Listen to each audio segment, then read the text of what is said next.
Assalamualaikum.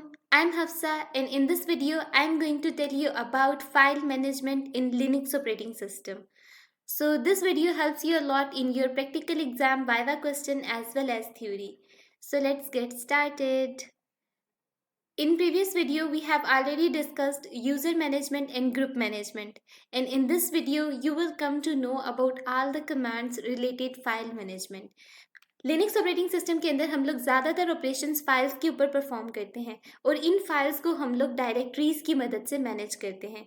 ठीक है, जिस तरह हम लोग विंडोज़ ऑपरेटिंग सिस्टम के अंदर फोल्डर्स की बात करते हैं, इसी तरह लिनक्स ऑपरेटिंग सिस्टम के अंदर हम लोग डायरेक्टरीज की बात करते हैं। ठीक है, यानी डायरेक्टरीज आर बेसिकली फोल्डर्स, ठीक है, जिनके अंदर हम लोग फाइल्स को रखते हैं और फाइल से रिलेटेड जितनी भी इंफॉर्मेशन होती है वो उन डायरेक्टरीज के ज़रिए हम लोग मैनेज करते हैं, वहाँ पर हम लोग उसे स्टोर करवाते हैं। ठीक है, लिनक्स के अंदर 3 तरह की फाइल्स होती हैं। Number 1 regular files, number 2 directories and number 3 special files. Regular files basically क्या होती हैं, जिस तरह हमारे पास आम फाइल होगी, इमेज की एक फाइल हो गई, ठीक है, इस तरह हमारे पास एक पीडीएफ की फाइल होगी, .txt की फाइल होगी, बाइनरी फाइल्स हो गई। ठीक है, ये सारी की सारी फाइल्स रेगुलर फाइल्स हैं। ठीक है, जिन्हें हम लोग टच की कमांड से सिंपली क्रिएट कर देते हैं। उसके बाद आ जाती है हमारे पास डायरेक्टरीज। डायरेक्टरीज वही बात की फाइल्स को स्टोर करती हैं, फाइल से रिलेटेड इन्फॉर्मेशन को स्टोर करती हैं। नेक्स्ट लेक्चर के अंदर हम लोग डायरेक्टरी मैनेजमेंट के ऊपर बात करेंगे। ठीक है, और तीसरे नंबर पर जो फाइल्स आती हैं लिनक्स ऑपरेटिंग सिस्टम के अंदर वो स्पेशल फाइल्स हैं। ठीक है, यानी अगर हम लोगों ने अपने पीसी के साथ प्रिंटर को अटैच किया है तो प्रिंटर से रिलेटेड इन्फॉर्मेशन जो स्टोर होगी वो प्रिंटर की फाइल के अंदर होगी और इनपुट आउटपुट का ऑपरेशन वहाँ से परफॉर्म हो रहा होगा। सो वो वाली फाइल्स जो होंगी वो स्पेशल फाइल्स कहलाएंगी। ठीक है, सो अब हम लोग प्रैक्टिकल में देखते हैं कि हम लोग फाइल्स किस तरह से क्रिएट कर सकते हैं। सो पहला काम आप लोगों ने वर्चुअल बॉक्स को ओपन करना है और वर्चुअल मशीन को रन करना है। देन आप लोगों ने अकाउंट में लॉगिन करना है और आपके सामने ये इंटरफेस आ जाएगा। अब आप लोगों ने अपनी पहली कमांड टाइप करनी है जिसके ज़रिए हम लोग फाइल को क्रिएट कर सकते हैं, विच इज़ टच कमांड। सो इसको मैं पहले फुल स्क्रीन मोड में स्विच कर लेती हूँ ताकि आपको ईजीली टर्मिनल जो है वो नज़र आए।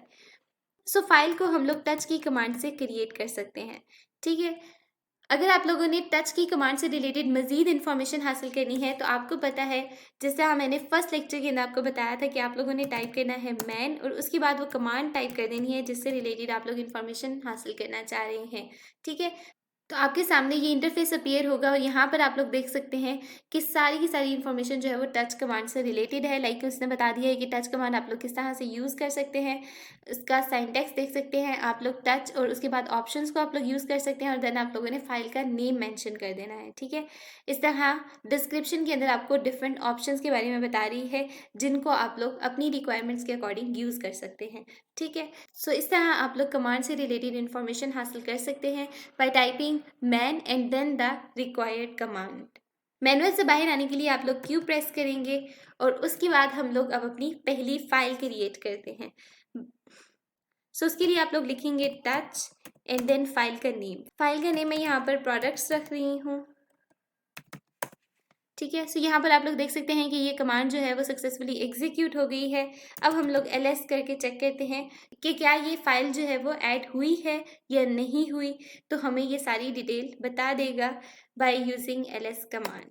ls की कमांड ने जितनी भी फाइल सिस्टम के अंदर मौजूद थी उन सबको स्क्रीन के ऊपर प्रिंट करवा दिया है, डिस्प्ले करवा दिया है। ठीक है, सो एक फाइल 3 की फाइल मौजूद है, एक paper1.pdf प्रोडक्ट्स अंकल। अभी हम लोगों ने जो नई फाइल बनाई है वो प्रोडक्ट्स की फाइल है। ठीक है, तो वो यहाँ पर आपको नज़र आ रही है। ठीक है, अब अगर आप लोग एक ऐसी फाइल क्रिएट करना चाह रहे हैं जो कि txt की हो या pdf की हो तो वो आप लोग किस तरह से क्रिएट कर सकते हैं। आप लोगों ने टाइप करना है टच, देन आप लोगों ने फाइल का नेम मेंशन करना है विच इज़ प्रोडक्ट्स डिटेल। ठीक है, साथ आप लोगों ने लिख देना है .txt। जिस भी एक्सटेंशन की फाइल आप लोग क्रिएट करना चाह रहे हैं वो आप लोग यहाँ पर मेंशन कर देंगे। ठीक है, देन आपने प्रेस करना है एंटर। सो यहाँ पर आप लोग देख सकते हैं कि प्रोडक्ट्स डिटेल्स .txt की फाइल जो है ये भी सिस्टम के अंदर ऐड हो चुकी है। ठीक है, अब अगर आप लोगों ने डिटेल में इंफॉर्मेशन लेनी है फाइल से रिलेटेड तो वो आप लोग किस तरह से लेंगे, आपने टाइप करना है ls, देन आप लोगों ने -l का फ्लैग डालना है। ठीक है, सो यहाँ पर आप लोग देख सकते हैं कि जितनी भी फाइल्स आप लोगों ने अब तक सिस्टम के अंदर क्रिएट की हैं वो सब यहाँ पर डिस्प्ले हो चुकी हैं, ठीक है। और साथ आपको डेट भी बता रहा है कि कौन सी फाइल कब क्रिएट हुई है। जिससे आप लोग देख सकते हैं कि अभी हम लोगों ने 2 फाइल्स क्रिएट की हैं, which is products and products detail dot txt। तो यहाँ पर उनकी परमिशंस के बारे में भी हमें बता रहा है, डेट, टाइम, हर चीज़, और ऑथर के बारे में भी बता रहा है कि किसने वो क्रिएट की है, ठीक है। सो हफ्सा ने ही ये फाइल्स क्रिएट की हैं, ये टाइम है, ये डेट है, और ये सारी परमिशंस इनको असाइन है, ठीक है। सो इस तरह से आप लोग फाइल को क्रिएट कर सकते हैं और फिर चेक कर सकते हैं कि क्या ये फाइल जो है वो वाकई ही ऐड हुई है सिस्टम के अंदर, ये नहीं हुई, ठीक है। अब हम लोग देखते हैं कि अगर हम लोगों ने फाइल को रीनेम करना है तो वो हम लोग किस तरह से कर सकते हैं। सो फाइल को रीनेम करने के लिए आप लोग mv की कमांड टाइप करेंगे और साथ उस फाइल का नेम दे देंगे जिसको आप रीनेम करना चाह रहे हैं। लाइक अब मैं प्रोडक्ट्स की फाइल को रीनेम करना चाह रही हूँ, देन मैंने उसका न्यू नाम बता देना है कि अब मैंने उसका नया नाम ये रखना है। सो मैं प्रोडक्ट्स को रीनेम करना चाह रही हूँ न्यू प्रोडक्ट से, ठीक है।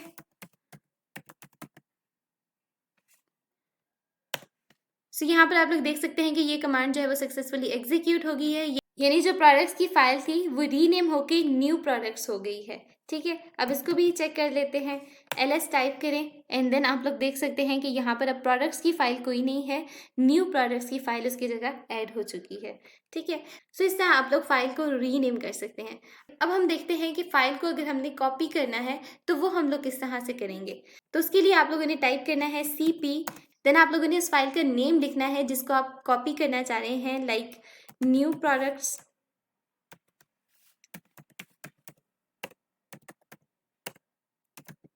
और साथ आप लोगों ने डेस्टिनेशन भी बता देनी है जहाँ पर आप लोग इसको कॉपी करवाना चाह रहे हैं। लाइक मैं फाइल 3 के अंदर इसको कॉपी करवाना चाह रही हूँ, ठीक है। सो यहाँ पर आप लोग देख सकते हैं कि न्यू प्रोडक्ट्स की फाइल जो है वो फाइल 3 के अंदर कॉपी हो चुकी है, क्योंकि ये कमांड जो है वो सक्सेसफुली एग्जीक्यूट हुई है, इसलिए मुझे पता चल गया कि ये कॉपी हो गई है, अदरवाइज यहाँ पर एरर आ जाना था, ठीक है। सो अब अगर आप लोगों ने सेम फाइल को मूव करवाना है तो वो हम लोग किस तरह से कर सकते हैं। उसके लिए आप लोग mv की कमांड यूज़ करेंगे, देन सिंपली आप लोगों ने उस फाइल का नेम लिखना है। लाइक मैं न्यू प्रोडक्ट को ही मूव भी करवाना चाह रही हूँ तो मैं लिख दूंगी न्यू प्रोडक्ट्स, और मैं इसे फाइल 4 के अंदर मूव करवाना चाह रही हूँ, ठीक है।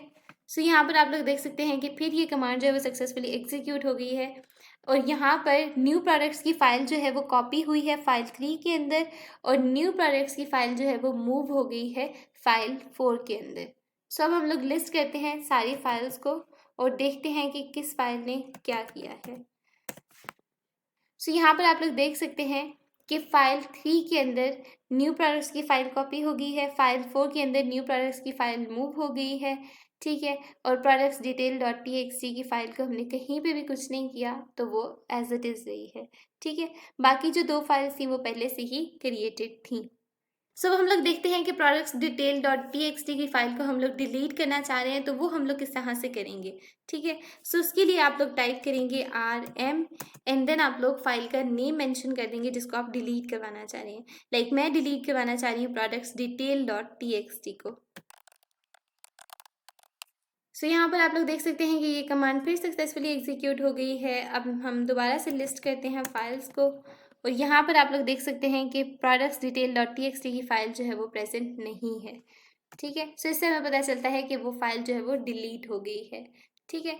सो आज के इस लेक्चर के अंदर हम लोगों ने डिस्कस किया कि हम लोग फाइल को किस तरह से क्रिएट कर सकते हैं, देन फाइल को हम लोग किस तरह से स्पेसिफिक एक्सटेंशन के साथ क्रिएट कर सकते हैं, देन हम लोगों ने देखा कि हम लोग फाइल को रीनेम किस तरह से कर सकते हैं, फाइल को मूव किस तरह से कर सकते हैं, फाइल को कॉपी किस तरह से कर सकते हैं, और सबसे आखिर में हम लोगों ने देखा कि हम लोग फाइल को डिलीट किस तरह से कर सकते हैं।